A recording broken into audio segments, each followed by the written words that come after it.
O ex-auxiliar de Anderson Torres, que é o Antônio Ramírez Lorenzo, afirmou em depoimento prestado no Supremo Tribunal Federal que tentou blindar o ex-ministro da Justiça de uma live realizada em 2021 pelo ex-presidente Jair Bolsonaro sobre as urnas eletrônicas. Vamos direto para Brasília com o repórter Bruno Pinheiro. Bruno, boa tarde. Quais os destaques desse depoimento? Blindagem de uma live? Conta pra gente. Pois é. Exatamente, com essa linha. Ótima tarde a você, Fernando Capeza, quem nos acompanha aqui na Jovem Pan. Antônio Ramiro foi ouvido hoje logo cedo em uma audiência no Supremo Tribunal Federal e revelou que ainda quando o secretário adjunto no Ministério da Justiça sobre a gestão de Anderson Torres no governo de Jair Bolsonaro, ele recebeu então uma ligação lá do Palácio do Planalto orientando que haveria uma live com o ministro da Justiça, Anderson Torres, em relação às urnas eletrônicas. Logo na sequência, isso gerou um certo incômodo entre os auxiliares e até mesmo entre Anderson Torres, e aí eles recolheram algumas informações oficiais, fizeram essas anotações para o ministro e ele foi encaminhado para esse local onde essa live de fato aconteceu. Eles conseguiram evitar que Anderson Torres ficasse a live inteira ao lado do ex-presidente Jair Messias Bolsonaro. Já no finalzinho de uma live, um ex-assessor de Jair Bolsonaro orientou ele que lá fora estava Anderson Torres com as informações sobre a urna eletrônica, e aí ele foi orientado a chegar mais, e aí ele foi inserido nesta live, então começou a repassar essas informações, mas que essa live foi vista como um evento emblemático para o Ministério da Justiça em relação às urnas, já que não era algo do setor de Anderson Torres. O Antônio Ramiro, ele ainda revelou durante essa oitiva, esse importante depoimento no Supremo Tribunal Federal, que Anderson Torres sempre foi muito isento, que ainda que tinha esse lado que estava no governo de Bolsonaro, ele tinha uma separação entre o que era interesse do Ministério da Justiça e o que era de interesse íntimo somente de Anderson Torres, inclusive com a reeleição do ex-presidente Jair Messias Bolsonaro, e que em nenhuma reunião ele fez qualquer sinalização sobre o número até mesmo de campanha do ex-presidente Jair Messias Bolsonaro. Reforçou sobre a reunião que nós já falamos ontem aqui em relação a essas ações durante o segundo turno sobre as rodovias de ônibus que estavam saindo do Centro-Oeste e de São Paulo para a região do Nordeste, e que o interesse era de combater o tipo de crime eleitoral, a compra de votos, para que tivesse realmente esse efetivo nas ruas na região do Nordeste. Rapidamente, um outro depoimento com uma revelação que chamou a atenção também na audiência de hoje foi justamente o de um outro secretário que esteve aqui na Secretaria de Segurança do Distrito Federal, falando sobre o efetivo da Polícia Militar, sobre as ações da Polícia Militar durante o 8 de janeiro e também antes ali, quando houve uma tentativa de invasão na sede da Polícia Federal e em outros atos durante a diplomação do presidente eleito Luiz Inácio Lula da Silva.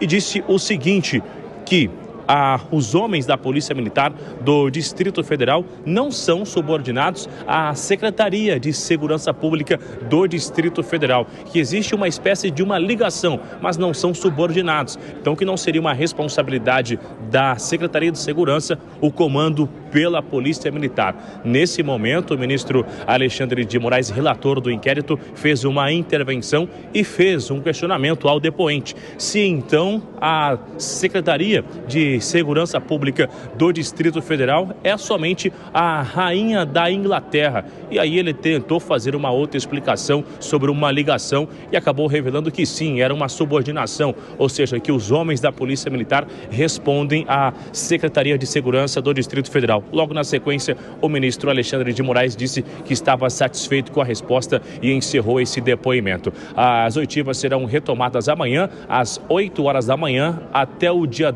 2 de junho. Novos depoimentos vão acontecer esta semana ainda com a indicação do réu agora, Anderson Torres, ex-ministro da Justiça, ex-secretário de Segurança do Distrito Federal, que quando foi para a Secretaria do GDF aqui, ele fez uma negociação para tirar férias. E foi justamente quando ele estava de férias nos Estados Unidos com as suas filhas, sua esposa, que acabou ocorrendo a invasão em relação aos atos do 8 de janeiro. Fernando Capês, espero ter conseguido explicar um pouco desse resumo de mais uma audiência aqui no Supremo Tribunal Federal. Muito combustível para a gente debater aqui. Muito obrigado pelas informações. Bom trabalho, repórter Bruno Pinheiro. Bom, meu querido Emerson Tawil, primeira questão, temos muito assunto para debater aqui. O primeiro ponto que eu queria chamar a atenção é a maneira como estão sendo feitas as inquirições das testemunhas. Eu fui promotor do júri, o ministro Alexandre de Moraes foi promotor do júri também, nós atuamos até no mesmo tribunal durante muito tempo. E lá é comum que durante a inquirição o promotor, a parte, quem acusa, faça essas perguntas, eventualmente ironias, mas então é rainha da Inglaterra, ou outros tipos de chacota, ou de brincadeira, ou de ironia durante um depoimento. Agora, normalmente, pelo Código de Processo Penal, pela inércia jurisdicional, o juiz tem que ficar mais ali isento. As partes é que tem que fazer esse tipo de pergunta, de apertar a testemunha, enfim, o juiz tem que ficar ali olhando. Não está tendo uma certa atuação além daquilo que se espera de uma conduta mais neutra por parte do judiciário na inquirição das testemunhas? Esse é o primeiro ponto que eu quero colocar, porque tem várias coisas aqui para a gente debater. Boa tarde, Capês, boa tarde aos amigos de bancada e à nossa audiência. Pois bem, o fato dado como golpe foi deflagrado dessa maneira, está sendo conduzido e provavelmente o seu desfecho será na mesma proporção. E como você bem diz, na verdade o espírito, né, do promotor de justiça ainda esteja ali diante de Alexandre de Moraes, porque, como você mesmo falou, o presidente, né, o juiz, ele faz de uma forma, a condução dos trabalhos é uma forma um pouco mais amena, muito mais equilibrada, e ali ele colocou de uma forma muito mais incisiva no Antônio Lourenço. E, na verdade, Antônio Lourenço, naquele momento, a gente assistiu e ele vinha explicando de que aquela live, ele era um tanto que reticente quanto àquela live, principalmente por ser dentro do Ministério. Ele avisou Torres de que deveria ser uma coisa mais técnica, tentou se cercar de dados para que fosse alimentado o Torres, para que pudesse, se fosse aparecer ou se tivesse que ter alguma narrativa, que ele se atentasse pura e tão somente à parte técnica, porque era um assunto sensível que provavelmente iria dar burbúrios, ia dar problemas, e tanto é que deu. E nesse momento o ministro, então, Alexandre de Moraes faz a interjeição ali, dizendo que ele não deveria opinar se ele achava que era golpe ou se não era golpe. Mas ele vinha explicando a narrativa que dentro daquele contexto da live, ele não vislumbrou, ele não enxergou, né? Os holofotes daquela narrativa não se tratavam de pura e tão somente um golpe, mas uma live que era um tema muito sensível, e aí bem lembrado até pelo Rodolfo aqui, que esse fato foi deflagrado antes das eleições, né? Que foi julho de 2021. E aí a denúncia vem numa construção de que esse possível golpe já vinha sendo elaborado antes mesmo no primeiro mandato de Jair Messias Bolsonaro. Mas são cenas dos próximos capítulos, nós temos que assistir, e mais uma vez o juiz se coloca na condição de promotor, de defensor, de tudo mais, e isso acaba arranhando um pouco a imagem, principalmente da Suprema Corte, aquela que deve zelar pela Constituição Federal, deve ser uma coisa muito mais tranquila, amena, sem muitos holofotes, mas que toma destaque, um protagonismo, e isso se dá muito provavelmente pela complicação que nós temos hoje dentro das instituições, em que um acaba, de certa forma, invadindo a seara do outro, talvez por inércia do próprio sistema democrático. Não há um controle muito eficaz e, infelizmente, tudo tem desaguado na Suprema Corte. Meu querido Felipe Monteiro, a forma como qual se desenvolve um processo, que é o processo penal, ela é determinada pela lei. Tem que seguir a lei. E a lei que determina como o processo deve se desenrolar chama-se Código de Processo Penal. E o Código de Processo Penal fala da inquirição de testemunhas. Está aqui, do artigo 212 da lei. Diz o seguinte, que as perguntas são formuladas diretamente pela parte. A testemunha senta, aí a acusação faz as perguntas, aperta. A defesa depois faz as suas perguntas. Se é testemunha de defesa, a defesa pergunta antes. Mas as perguntas são feitas pelas partes. E aí diz o seguinte, sobre pontos não esclarecidos, depois da inquirição das partes, é que o juiz complementa a inquirição. Esse é o primeiro ponto. Então, quando o juiz toma à frente essa inquirição, não está atropelando um pouco o processo de colheita da prova testemunhal? Certamente, Capês. Certamente, Capês. Você vê, por exemplo, que a testemunha é prova a ser produzida pela defesa, né? Quem indicou as testemunhas que estão sendo ouvidas no STF foi a defesa. E, na minha opinião, o princípio do contraditório abarca exatamente dar condições e arma, né, para a defesa poder provar o seu ponto. Então, a partir do momento que você vê o ministro do STF, né, o presidente do inquérito, né, que está cuidando de todas as ações relacionadas ao atentado do Estado Democrático de Direito, conduzindo de forma, na minha opinião, a relativizar e a descredibilizar a testemunha apresentada pela defesa, na minha opinião, é uma violação clara, institucional, do devido processo legal, né? Não cabe ao ministro do STF, que está presidindo, né, o oitivo de testemunha, fazer esse tipo de aferição, esse tipo de procedimento, de expediente contra a testemunha. Até porque a defesa, ela é sagrada. Cabe à defesa apresentar a testemunha, cabe à defesa conduzir o testemunho, claro, dando oportunidade também para a acusação fazer o mesmo, mas não cabe ao ministro e ao juiz descredibilizar uma testemunha e enfrentar uma testemunha. Não é o papel do ministro do Supremo Tribunal Federal fazer esse tipo de expediente. Então, eu acho realmente um absurdo, o que reforça a tese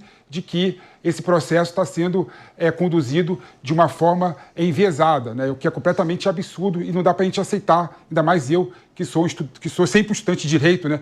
Sou sempre uma pessoa que respeita o Estado democrático de direito. Agora, tem um ponto que eu colocar aqui que me chama a atenção, Capês, ao que ponto a gente chegou como nação, não é? Você vê, por exemplo, as pessoas tendo medo de falar do processo eleitoral, tendo receio de falar da urna eletrônica no Brasil. Qual que é o limite da crítica da urna eletrônica no Brasil? Então, quando eu vejo, por exemplo, o secretário executivo, na época do ministro Anderson Torres, ter receio do ministro falar abertamente o que ele acha da urna eletrônica, eu me sinto incomodado, até porque a liberdade de expressão tem que ser amparada, tem que ser respeitada e observada. Qual que é o limite de criticar a urna eletrônica? Na minha opinião, tem claro o limite, né? Você pode criticar para fim de melhorar o sistema eleitoral no Brasil. Agora, uma pessoa que tem autoridade pública, como presidente da República, pode falar de forma leviana que a urna é fraudável, que a urna é fraudada? Na minha opinião, isso ultrapassa o limite da expressão, não é? Mas não dá para a gente aceitar que o ministro do Brasil, naquela ocasião, não poderia falar sobre a urna eletrônica de modo a criticar, de forma a aprimorar o sistema eleitoral no Brasil. Então você vê que, infelizmente, o Brasil é o país da relatividade, né? A gente tem medo de falar, a gente tem medo de colocar nossa posição, o que é completamente equivocado e errado. E, por fim, o único ponto que eu achei que o Antônio Lourenço foi mal, né, foi falar que o secretário de Justiça do Distrito Federal não tem ingerência na Polícia Militar e Polícia Civil, né? Aí realmente não tem nenhuma lógica. A gente sabe que a Polícia Civil Militar ela recebe o comando do secretário da pasta de Segurança Pública, né? Então, mas tirando isso, né, eu acho que realmente houve um excesso da forma de condução do Alexandre de Moraes. Tudo bem. Felipe Monteiro já fez uma análise completa, Ana Beatriz Rich. Eu pretendo ir destrinchando vários pontos desse depoimento para a gente ir analisando ponto a ponto. Aqui é o que eu falo, a gente debate, tem opiniões divergentes, mas somos todos pelo devido processo legal. Ou seja, que a verdade seja apurada de acordo com o método determinado pela lei e não pela vontade pessoal de A ou B. Então, queria também perguntar para você o que você achou da forma como a inquirição é feita. E eu vou trazer aqui mais um artigo da lei que diz como é que tem que ser feita a colheita da prova. Tem que ter um método, né? E esse método é ditado pela lei. Então, teve agora o ex-ministro Aldo Rebelo chegou a ser advertido de que podia ser preso porque ele estava tentando interpretar o sentido de colocar-se à disposição quando ele foi depor sobre a conduta, a fala do ex-almirante Garnier, que foi o comandante da Marinha no governo Bolsonaro. Então, o senhor não pode emitir opinião pessoal, mas olha o que diz aqui o artigo 213. De fato, o juiz não permitirá que a testemunha manifeste apreciações pessoais, vírgula, salvo, exceto, quando inseparáveis da narrativa do fato. Como é que ele pode dizer o que significa estar à disposição se ele não puder explicar qual a interpretação dele sobre estar à disposição? Isso não é desacatar, isso é depor. Mas eu queria ouvir você, porque nós estamos falando da maneira como está sendo feito o depoimento. Você que é uma advogada, mais para uma linha da esquerda. Capês, boa tarde à nossa audiência. É um prazer estar aqui com os meus amigos, meus colegas de bancada. Olha, a gente está vivendo um momento bastante difícil do Poder Judiciário como um todo. Me incomoda, e me incomoda muito, que a gente, mais uma vez, esteja diante de um processo de tamanha importância, como é esse, que vem a tentar desvendar o que poderia ter sido um golpe de Estado no Brasil, sem que isso esteja sendo feito dentro do que determina a lei.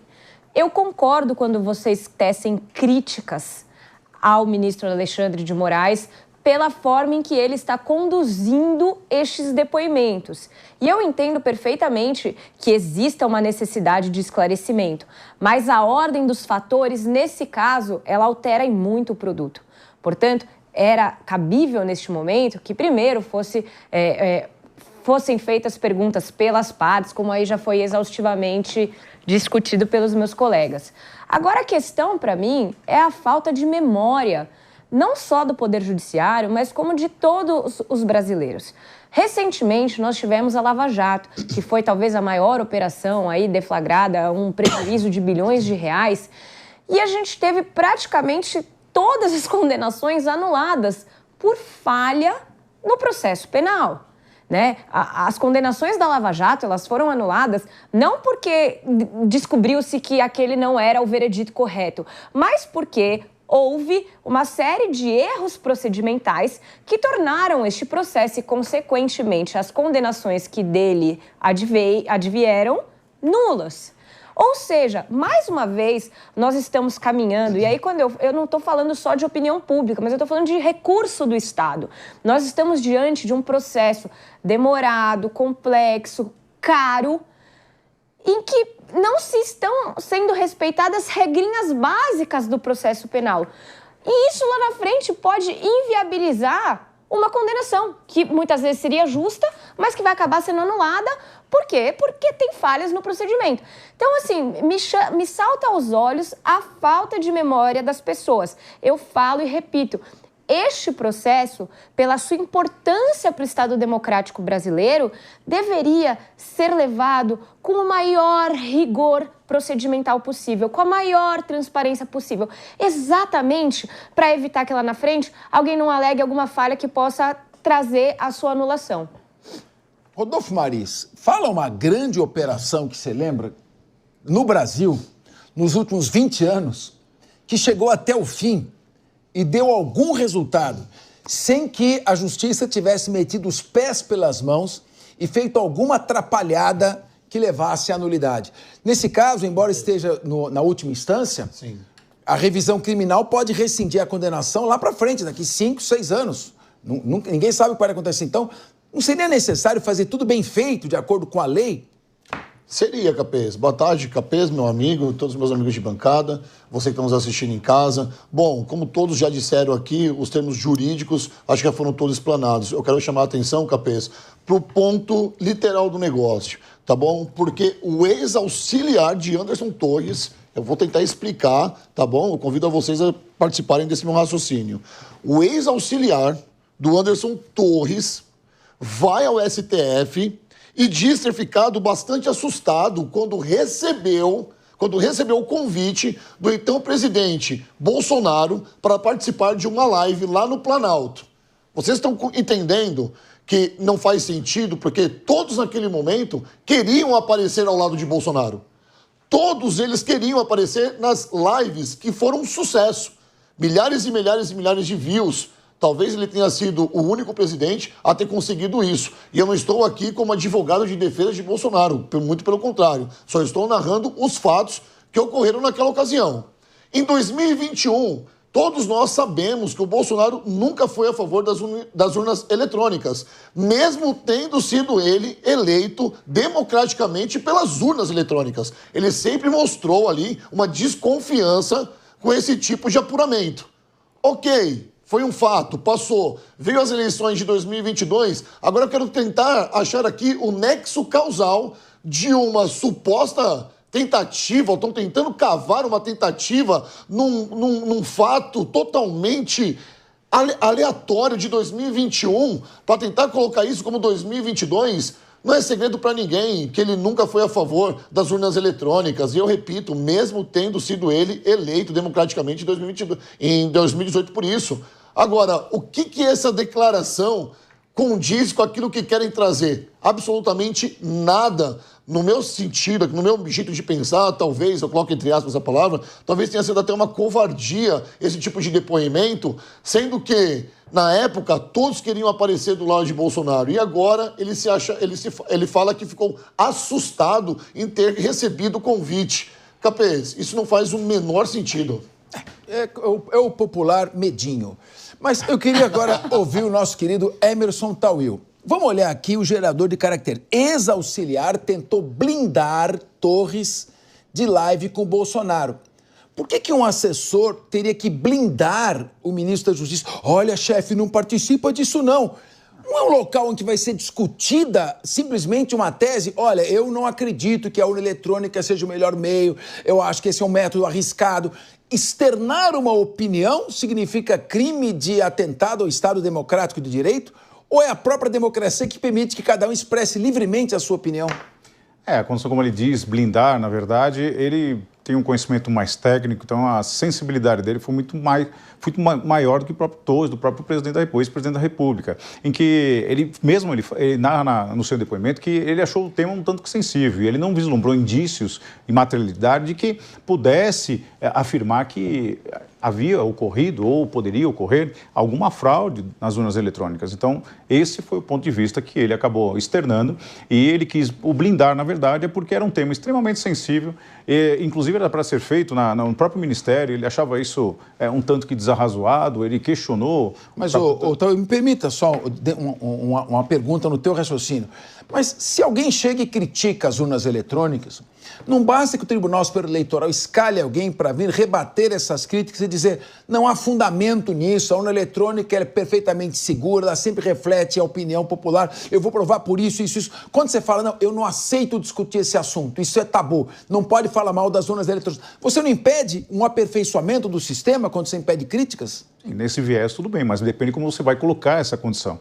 Não existe problema em você dizer não a alguma coisa, mas a forma como você diz. É justamente isso que estão se atentando. A maneira pela qual o ex-presidente da República acabou colocando, dando uma entonação muito mais forte, uma indicação de que aquilo era um crime, e aí é onde o PP acabou muito bem acentuado aqui. E ele fala o quê? Ele acredita que isso fugiu um pouco da liberdade de expressão. Então, esse excesso, essa falta de zelo por conta do excesso, isso acaba permeando limites em que o próprio judiciário possa interferir. Eu concordo com você. É importante a crítica, é importante a liberdade de expressão. Ela é irretocável e irrevogável. Do meu ponto de vista, é porque somos operadores de direitos. O dia que a gente perder isso, nós estamos na roça. Essa é a grande verdade. Mas a maneira como é colocada, tudo que o ex-presidente colocava era tudo rebatido. Então, a maneira como ele colocava, ele não conseguia se reinventar e colocar de uma maneira muito mais sutil, uma forma muito mais branda, talvez, que talvez tivesse uma aceitação muito melhor.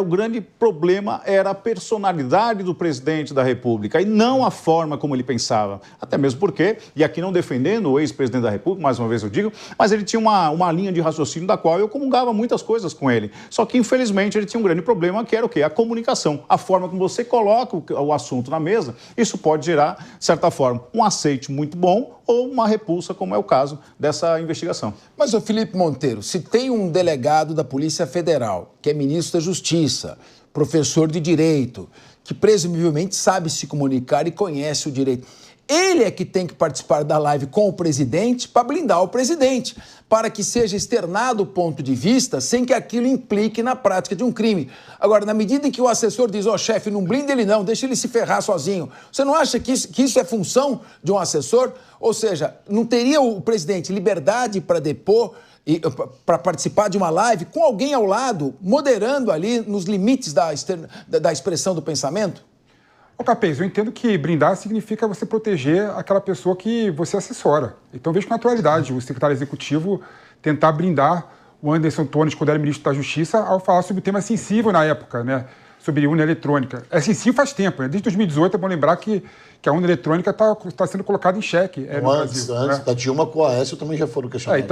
Ou seja, é natural um assessor querer brindar, não vai até aqui, fica até ali, não entra nessa seara, entendeu? Então acho que é natural, normal. Eu não vejo nada de anormal o assessor querer brindar o Anderson Torres, não. Agora, na minha opinião, Capês, tem uma linha clara, né? Claro que qualquer cidadão, como cidadão, pode colocar em xeque a urna eletrônica, pode criticar o sistema eleitoral no Brasil, pode querer criar algum tipo de inovação para melhorar e aperfeiçoar o sistema. Isso faz parte da democracia e está dentro da liberdade de expressão. Agora, o que não dá para aceitar é fake news sobre a urna eletrônica. Né? Falar, por exemplo, que a urna eletrônica é fraudada, falar, por exemplo, que a urna eletrônica é enviesada, mostrar vídeos durante o processo eleitoral falsos e fakes, mostrando que as pessoas votavam no candidato e aparecia a foto de outro. Ou seja, não dá para a gente aceitar fake news sobre o processo eleitoral. Isso é crime. Isso, claramente isso é crime. Agora, criticar abertamente a urna eletrônica, todo mundo já fez, de esquerda e de direita. O Brizola, por exemplo, era um crítico da urna eletrônica, né? O Ciro Gomes várias vezes também se colocou contrário à urna eletrônica e propôs mudanças para aprimorar o sistema da urna eletrônica. Então, eu vejo com naturalidade, dentro da seara da liberdade de expressão, você criticar o sistema, você colocar em dúvida o sistema, duvidar, qualquer cidadão pode, da administração pública. E cabe à administração pública e o Tribunal Superior Eleitoral, no caso da urna eletrônica, apresentar esclarecimentos de modo a mostrar que não faz sentido. Agora, não dá para a gente aceitar e relativizar fake news sobre o processo eleitoral e fake news sobre a urna eletrônica. Eu acho que tem um ponto aqui que, para mim, é fundamental, ele está sendo pouco explorado, que é a questão dos papéis que cada um exercia no momento dessa live e com relação ao conteúdo dela, né? É um pouco, para se dizer assim, mínimo, né? Irresponsável que parta de dentro do governo uma série de críticas sem qualquer proposição. E aí eu tô 100% com o PP quando ele fala, olha, é absolutamente normal você criticar, mas você está criticando algo que vem de você mesmo, porque você é o governo, você faz parte do governo. Então, me parece que trazer essas críticas a público sem trazer uma solução, como, por exemplo, olha, não, nós agora estamos propondo que as eleições voltem a ser em cédulas de papel por A, por B, por C, por D. Ok, maravilhoso, mas me parece que o que aconteceu aqui foi uma série de críticas que vieram totalmente desacompanhadas de qualquer sugestão, de qualquer proposição. Ou seja, cria-se a possibilidade, e acho que muito deste processo como um todo, e aí eu concordo bastante com o Rodolfo, quando ele coloca que isso aconteceu muito antes das eleições de 2022, ou seja, o ex-presidente Jair Bolsonaro poderia ter sido reeleito e nada disso provavelmente estaria sendo discutido. Então, é um pouco longe pensar que já naquela época já se estava antecipando todo um movimento, enfim. De qualquer forma, o ponto você não traz críticas a um instrumento do Estado democrático sendo parte do governo, sem trazer uma sugestão ou sem trazer uma motivação clara para você estar fazendo aquela crítica. Você pode, é claro, em reuniões dentro do governo, expor todas as suas críticas, as suas insatisfações, mas buscando uma solução, buscando uma alternativa que resolva todos esses questionamentos, o que não aconteceu. Então você acaba, ainda que eu acho que de forma inconsciente, inflamando a população para algo que não precisava. Capês, eu vejo dois pontos também no que a Ana Beatriz trouxe agora, porque assim, também no que o Felipe Monteiro trouxe sobre ser normal a pessoa blindar a outra, tá? Por exemplo, eu te convido para ir no meu podcast, lá no Podcast Sem Filtro, e ali nós temos uma pauta. E óbvio que você vai se blindar de algumas coisas e vai falar, Rodolfo, aqui o tema é livre, você fica à vontade para perguntar o que você quiser. Mas nem todos são assim. Era uma pauta de suma importância, talvez ele tenha ficado assustado, porque vai falar de urnas, né? E urna era um assunto que já estava dando pano para manga naquela ocasião, e eles adotaram aqui 3 estratégias, que é uma estratégia de marketing, é uma estratégia que todas as autoridades, ao ir para uma entrevista, eles acabam fazendo, tá? A primeira é retirar a realização da live do edifício do Ministério da Justiça. Essa foi a primeira tentativa, a primeira manobra, para não ficar tão exposto para ele ali, para blindar até a própria imagem, que era realmente o segundo ponto. Diminuir a exposição do então ministro. Ou seja, você vai para lá e fale pouco, já que não tem como você escapar dessa live, vai lá e fale o mínimo que você conseguir. E a outra estratégia adotada é ele pegar um manual ali de eleições passadas, ser grifada no papel e ele trazer ali argumentos técnicos sobre as urnas eletrônicas, principalmente no que condiz à Polícia Federal, que foi até o que o Bolsonaro fez. Falou que até a Polícia Federal não entendia direito a urna eletrônica. Ele se prevaleceu disso. E a segunda parte que eu quero expor aqui, talvez é um pensamento um pouco aleatório, mas é importante pensar que o Bolsonaro não era unânime ao fazer as suas lives. Porque, em algum momento, a SECOM auxiliava o Bolsonaro no que o Bolsonaro ia falar, ou Bolsonaro seguia exatamente o que ele queria, não ligando para o que a SECOM colocaria como estratégia. Porque, ao que me parece, se esse ministro e esse auxiliar colocaram uma estratégia meio que com medo de ir falar alguma coisa, parece que o Bolsonaro não era unânime em suas colocações e principalmente nas suas lives. Pois Saúl, mas porque a gente tem visto aqui, o YouTube chegou a remover o conteúdo dessa live do presidente em 2021, mas não há notícia de fake news, ok? Segundo a gente já apura aqui, ele fez críticas quanto à segurança do sistema das urnas eletrônicas. Cabe ao TSE chegar lá e dizer, não há nenhuma insegurança com relação a isso.